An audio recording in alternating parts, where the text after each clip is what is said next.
ญ่ใจดีก็เลยเมตตาสงสารว่าซั่นซะก็เลยมอบให้อ่า200 เหรียญพี่น้องจากแม่แอร์จาก NC พี่น้องเนาะอ่าๆแม่เพิ่นซอยในเบื้องต้นพี่น้องเนาะเพราะว่าแม่ผู้นี้ใจดีทางบิดก็เพิ่นทักเข้ามาแบบต้องการโทรศัพท์เบาเจ็บนะอันนี้ก็แม่ผู้นี้แหละที่มักเล่าให้เบาตูนฟังเพิ่นสิซื้อโทรศัพท์ให้แต่ว่าก็โอเคแหละไม่แต่ว่าเบาเจ็บก็สิมอบเงินให้เนาะคนละถึกอยู่50 เหรียญแบ่งกันเพิ่นว่า50 เหรียญ4คนก็ประมาณอยู่1 ล้าน1 ล้าน50 พันเนาะโอเคไม่แต่เบาเจ็บสิจกเงินเลยพี่น้องเนาะต้องขอกำลังใจทางแม่แอร์จาก NC เนาะที่เห็นอกเห็นใจถ่ายไกลๆเฮาเนาะทางเห็นอกเห็นใจทางทีมงานเฮาลาวใต้เนี่ย4คนพี่น้องเอ้ยเนาะก็สุดท้ายสุดนี้ก็อยากอวยใส่พรทางแม่ NC เนาะจงมีสุขภาพแข็งแรงให้มันคนยืนปรารถนาสิ่งใดขอให้ได้สิ่งนั้นเด้อเนาะสาธุ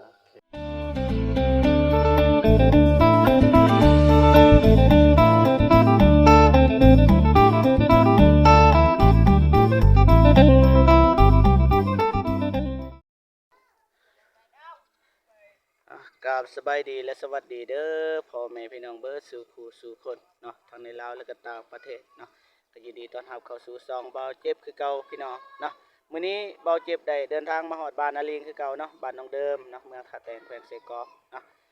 มื้อนี้ก็เป็นมื้อพิเศษอีกมื้อนึงเนาะเพราะว่าเบาเจ็บสิไปเซอร์ไพรส์พี่น้องทีมงานลาวใต้เฮาเนาะเอาสิเอาเงินไปให้ทีมงานเฮาเนาะเพราะว่ามี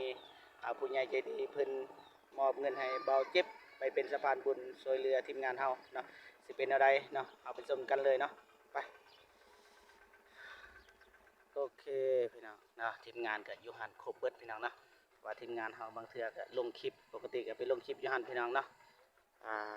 แต่ว่ามีผู้ใหญ่ใจดีเพิ่น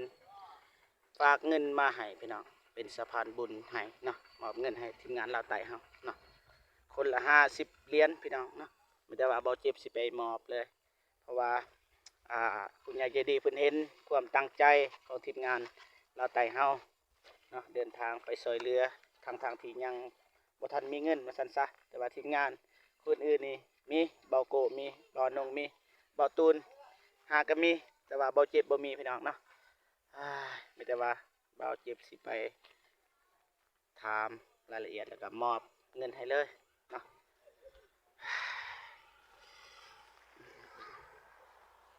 โอเคมีแต่ว่าเบาเจ็บสิไปเว้านะพวกทีมงานก่อนนะทีมงานเฮาแต่ว่าก็บ่ได้บอกว่าเรื่องเงินเรื่องคำพี่น้องเนาะแต่ไปสะพายพี่น้องเนาะเอาสบายดีเบานงเบาตูนแล้วก็เบาโก้พี่น้องโดยเฮ็ดหยังพักกันเฮ็ดหยังลงคลิปโอ้โดยเอาคือบ่ลงอยู่หั่นบ่มีสัญญาณได้ต้องคืนเพื่อนน้องเดิมเปิดแต่ว่าเขาบ่แม่โดยเอาเลยว่ามันหอยตันยอนนี่แหละจะได้ต้องแต่งเอาอันนงเพื่อนน้องเดิมฮอดใจเลยก็พี่นี่แล้วแต่มุงหลังคาพี่น้องเนาะแล้วมุงหลังคาแต่ว่างบก็หมดแล้วยังแต่น้ำเบาดงนี่มีพอจากสหรัฐเพิ่นพอพอห้าวซื้อพอห้าวเพิ่นแต่ว่านามสกุลนี่เบาดงบ่แน่ใจนะอ่านภาษาบ่เป็นนั่นน่ะภาษาอังกฤษราชวงศ์นี่บ่นั่นนี่ประมาณนี้โอเค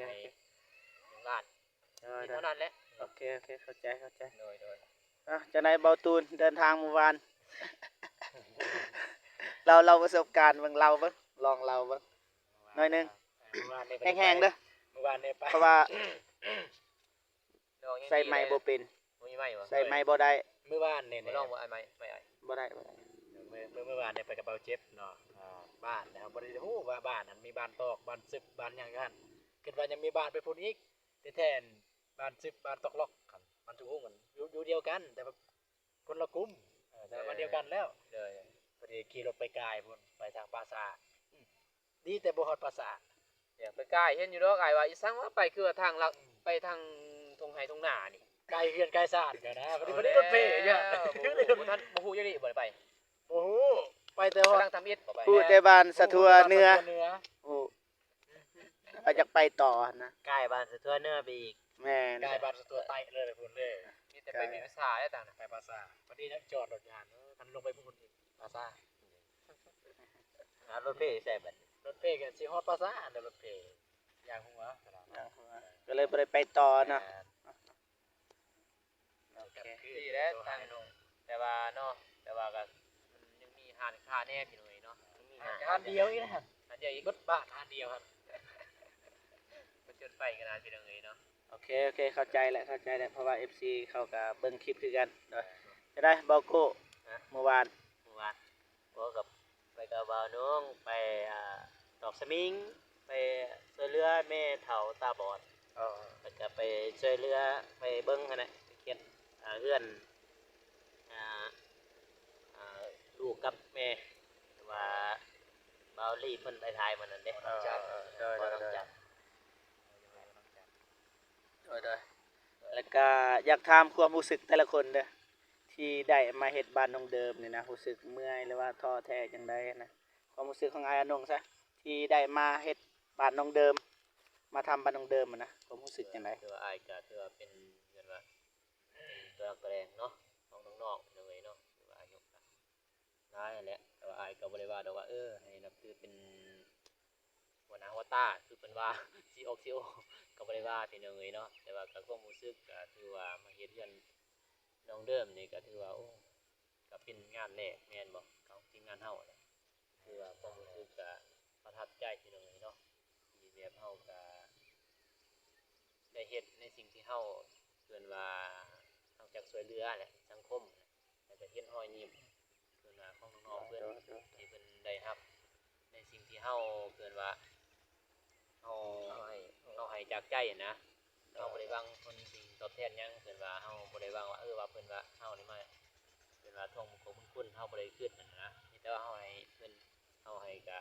เฮาถ่ายคลิปนี่แหละพี่น้องเอ้ยเนาะถ่ายคลิปแล้วก็ให้พ่อแม่พี่น้องเพิ่นว่าผู้ใหญ่ใจบุญนั่นแหละเมตตาสงสาร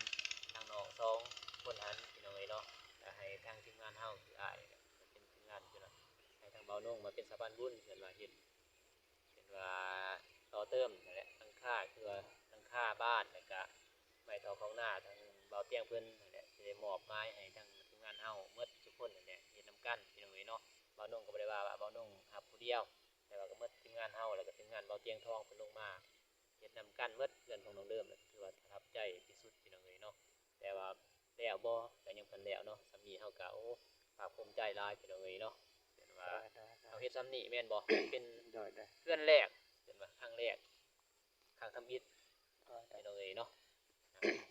ประมาณนี้เนาะ โดย โดยแล้วก็เบาตูนความรู้สึกที่ได้มาหาน้องเดิมแล้วมาช่วยน้องเดิมนี่ความรู้สึกเมื่อยแล้วว่าท้อแท้อะไร ให้เบาตูนลองเว้า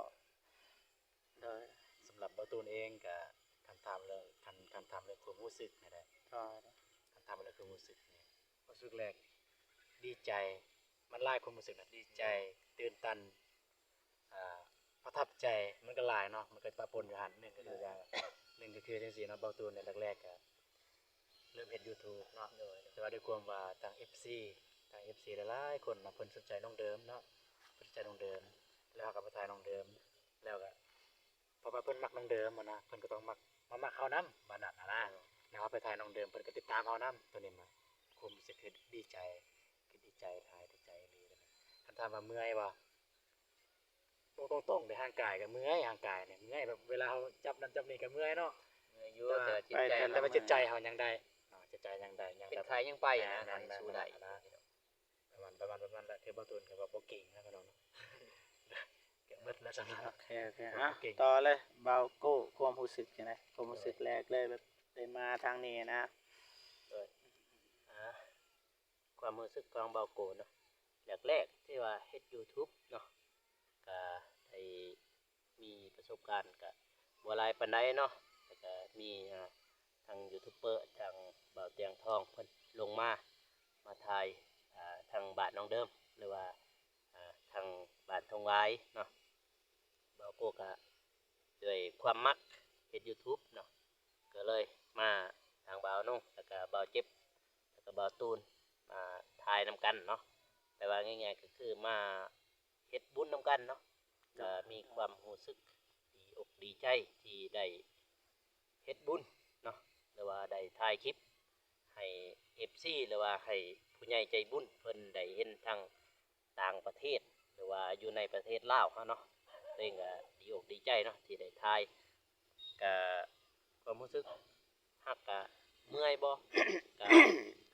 เมื่อยอยู่ห่างกายในพี่น้องเลยได้ที่ได้เฮ็ดได้ซอยก็เมื่อยอยู่แต่ว่าจิตใจนี่สู้บ่เบาโกนี่สู้เนาะสู้แห้งก็คือบาทเบาโกก็ใกล้เนาะแต่บาทน้องเดิมไปหาบาทเบาโกก็ประมาณอยู่30 ลักนั่นแหละแต่ว่าเบาโกก็มาหาทางเบาน้องไปกับเบาน้องคือเบาเจ็บเพิ่นไปกับเบาตูนนะเบาโกก็มาหามาทายมาให้กำลังใจน้องเดิมเนาะแล้วก็น้องเด่นแต่ก่อนก็โกก็มาทายแล้วก็น้องเดิมเพิ่นว่าเศร้าอกเศร้าใจคิดหลายบัดนี้น้องเบาโกก็ไปทายอีกเพิ่นว่าก็ดีอกดีใจที่ผู้ใหญ่ใจบุญเพิ่นสนับสนุนหรือว่าให้เบาโกเป็นสะพานบุญก็คือทีมงานนั่นแหละเป็นสะพานบุญเพิ่นก็ว่าดีอกดีใจเดี๋ยวนี้ก็เพิ่นก็บ่เป็นโรคซึมเศร้าแล้วบ่คิดหลายแล้วเนาะเพิ่นก็บ้านเพิ่นก็ใกล้สิแล้วแหละใกล้ประมาณได้แล้ว50%เนาะที่สร้างเพิ่นเฮ็ดเนาะก่อนอื่นก็ขอบอกกับใจเนาะที่ผู้ใหญ่ใจบุญเพิ่นให้ทีมงานลาวใต้เฮาเป็นสะพานบุญในครั้งนี้เนาะทีมงานเฮาอ่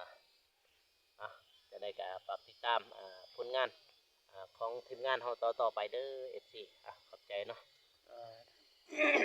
ก็ก็ประมาณนี้เดี๋ยวพี่น้องแต่ว่ามีก็บ่เจ็บก็ได้เห็นถึงความตั้งใจของทีมงานเฮาก็สู่ซนนะก็คือกับ FC เขาก็ทักมาให้กำลังใจหลายๆนะแล้วก็มีผู้ใหญ่ใจดีก็มาเห็นบัดนี้ถึงความตั้งใจถึงความสู่ซนเพราะว่าเพิ่นว่าไปทางกะลืมหรือว่าไปทางใดทีมงานเฮาก็สู้เบิดทุกคนเนาะเพิ่นก็เลยมีน้ำใจเล็กๆน้อยๆอยากมอบให้ทีมงานนะเพิ่นฝากเงินมาให้ทีมงานเฮานะเพิ่นให้กำลังใจเพราะว่าบุกอีหลีรอนะคือเห็นเนี่ยรถทีมงานก็รถเบานง เบาตูนแต่ว่าเบาโกแต่ว่าเฮาก็สู้เนาะผู้ใหญ่ เขาว่าทีมงานเฮาหัน มอเตอร์ไซค์ห่างเด้มอเตอร์ไซค์ห่าง แม่ผู้ใหญ่ก็เลยเห็นถึงความตั้งใจเพิ่นก็เลยผู้ใหญ่ใจดีเพิ่นก็เลยบอกว่าให้ซอยในเบื้องต้นก่อนให้ซื้อน้ำมูกน้ำมันนะคือเบาตูนก็ลดยางหัวผู้ใหญ่ก็บอกให้เปลี่ยนยางใหม่นะเด้อประมาณนี้แหละไม่แต่ว่าเบาเจ็บก็สิมอบเงินให้ว่าซั่นซะเพิ่นผู้ใหญ่ใจดีเพิ่นฝากมาให้นี่ราวๆอยู่200 เหรียญเต็มเลยนะไหลเป็นเงินเป็นเงินลาวก็4 ล้านปลาย4 ล้าน5 แสน4 ล้าน 5 แสนเท่าไหร่4 ล้าน 200,000 2 ล้าน 2 แสนนะ 4 ล้าน 2 แสน 2ล้าน2แสน น้อยหนึงก็ถืออยู่2 ล้าน1แสนพี่น้องเอ้ยเนาะเพราะว่าเป็นเงินกีบเนาะแหละพอมันแล้วแต่เรียนพี่น้องเรียน โดยผู้ใหญ่ใจดีก็เลยเมตตาสงสารว่าซั่นซะก็เลยมอบให้200 เหรียญพี่น้องจากแม่แอร์จาก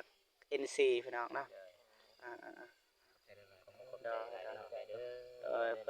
แม่เพิ่นซอยในเบื้องต้นพี่น้องเนาะเพราะว่าแม่ผู้นี้ใจดีทบิดก็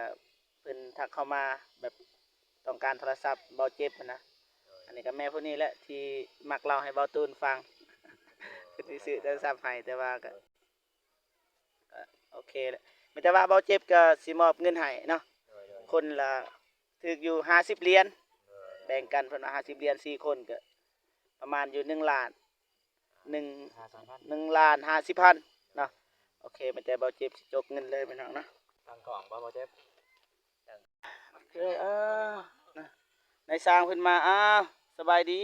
โอ้ยสบายดี โดยบ่เห็นพี่น้องเนาะว่าจังได๋ ในกล่องได้บ่กะอันนั้นก่อนบ่สะดวกกะ เด้อโอเคไม่แต่เบาจิบสิมอบให้เลยเนาะค คนละล้าน50 1 2 3 4 5 6 7 8 9 10 1,50,000อ่ะไอ้น้องนับ โอ้ยบ่นับได้ นับ 2 3 4 5 6 7 8 9 11 12 โอเคสองสามสี่ห้าหกเจ็ดแปด ไปถ่ายเยอะเลยจัง เก้าสิบสิบเอ็ด เดี๋ยวจะน้อยบ่น้องอ อ่ะ ยากได้ บดตุน ขอบใจเด้อ นับคนเดิมที่เหลือ โอ้ยบ่นับก็ได้ นับ 1 2 3 4 5 6 7 8 9 10 11 งานเหลือยังวะพี่เอาไปสูดใจคนเด้ แม่น สูดใจคนเด้ 3 4 5 6 7 8 9 10 2 3 4 สูดใจคนบ่ได้ สองสาม ว่าสิโยกคือกันเมื่อกี้ ห้า ว่าสิโย ก็ ก ได้คือบ่พิสูจน์ 1 2 3 4 5 เสียใจบ่เจ็บ 7 8 9 10อ่ะโอเค บ่นับก็ได้ติ นับน้องที่พิสูจน์เด้ 2 3 4 5 6 7 8 9 10 โอเคโอเคพี่น้องเนาะได้ ไก่เด้อจังเสียง เอานะ ขอโทรศัพท์เป่าเจ็บ แม่เพิ่น เมตตาสงสารทีมงานเราไต่ที่แบบว่าบุกป่าบุกดงไปเลยนะ ไปช่วยเหลือถึงว่าทีมงานเฮาบ่มีเงิน แต่ว่าเฮาก็ไปด้วยใจพี่น้องเนาะแม่เพิ่นก็เลยสงสารนะก็เลยมอบให้ทีมงานเฮาแต่แม่เพิ่นบ่ขอหยังหลายขอแต่ว่าเฮาทำความดีต่อไปนะแล้วก็บ่เจ็บก็อยากฝากหน่อยหนึงอีกบ่เจ็บอยากฝากเรื่องเงินเนาะเฮ็ดจังไดก็ได้ให้เงินนี้ให้มันเกิดประโยชน์สูงสุดนะอยากฝากไปในนั้นแม่เพิ่นบ่ได้เว้าเรื่องนั้นแต่ว่าบ่เจ็บฝากเติมเนาะมีแต่ว่าอยากให้บ่าวอนงขอบคุญขอบคุณนะ ใส่บ่เรือไหนได้บ่เข้าใจ แม่ ให้ใส่แบบใด โอเคก็คือเบาเจ็บว่าหั่นน่ะเงินนี่แม่เพิ่นเอาให้ใส่หยังก็ได้ว่าซั่นซะ เนาะซื้อหยังก็ซื้อแล้ว แม่นอยากใส่หยังก็ได้แบบนั้นแหละแม่เพิ่น ใจบุญเนาะเฮาก็ แม่นคันอยากซื้ออยากช่วยก็บ่โดย ใจกินอยากยายแห่งกะ โดย แต่ โดยโอเคมีแต่ว่าเบาให้เบาอนงขอบคุญขอบคุณเนาะแม่แอร์จาก NC เนาะขอบใจแม่เพิ่น ก่อนหมดก็ขอขอบใจหลายเด้อเนาะที่สนับสนุนทั้งทีมงานเล่าใต้เนาะแล้วก็ขอบใจทั้งแม่เพิ่นพี่น้องเอ้ยเนาะเพราะว่าทางทีมงานเฮาใต้ก็คือว่าและเฮาก็บ่ทันมีหยังจักอย่างพี่น้องเอ้ยเนาะบ่ว่าเป็นรถเป็นพาหนะเป็นว่าสิ่งของที่ไปแจกก็ถือว่า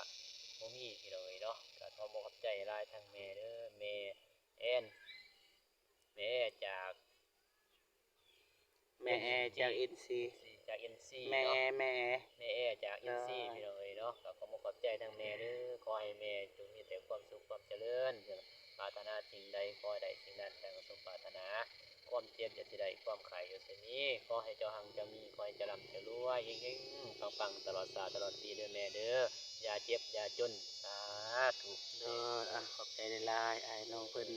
อวยพรให้แม่คักอยู่คักเบาตูด เป็นเบาตัวแทนคนเดียวเลย